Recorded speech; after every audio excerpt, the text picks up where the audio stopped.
Hi, this is Joe Satriani. I'm here to tell you about my new album, The Elephants of Mars. Track 5, Tension and Release.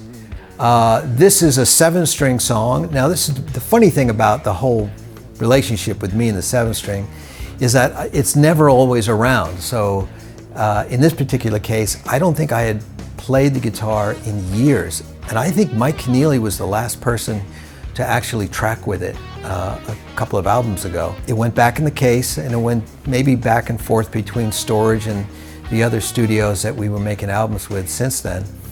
But never attended to, never had the strings changed or tuned or anything.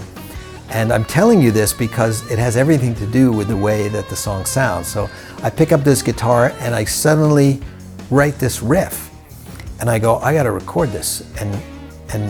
But I like it in 7, but I also like it in 4/4. So I'm gonna do it in both time signatures, because one of them seems more tense and the other one seems really relaxed, you know? So of course I wrote down Tension and Release. And the strings are so old that they've really lost their tension. So I start to play the riff, and of course it's, everything's wobbly. And I immediately think this is the coolest thing. Like, if this was a pedal, you'd buy 10 of them, you know what I mean? It's such a unique effect.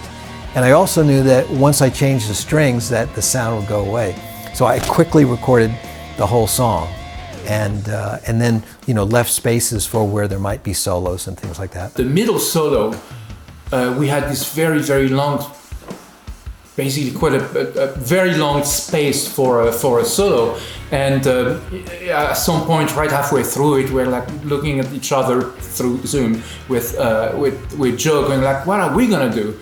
And I said, modulation, and he went, a whole tone, and I went, yes, and that's how it happened. Modulated that thing and it just took off, and it's quite incredible. Quite incredible. The solo of that is just insane. It's so beautiful. It just takes off soaring. Yeah, nice one. Nice one, Joe.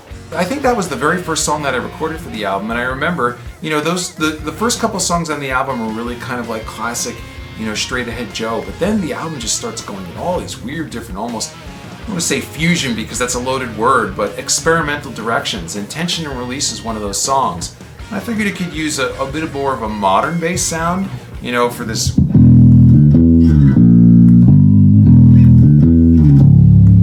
There was a lot of stuff on the really, really low B string.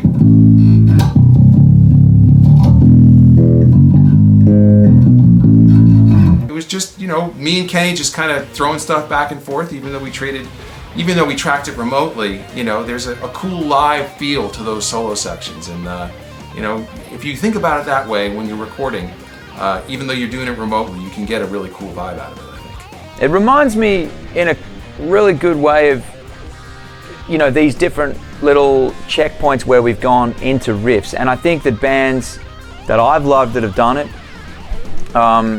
Zeppelin, they were just kind of the ultimate, really, for riffs that had that thing. They actually experimented with some odd time signatures, which is, you know, always fun. And this one's also got a little bit of the sonic palette with the riff that bands like Soundgarden did famously on Bad Motorfinger and Super Unknown. And I think you can really hear that era going on as well with Kenny's drumming on this one. Kenny did an amazing job on that. It's of course an odd, you know, time signature, and you don't, I don't know, somehow I don't feel it's odd. I feel it's just totally rock and roll, just beautiful. Tension and Release. It's one of my favorite songs. First of all, it starts off in the 7/8 beat.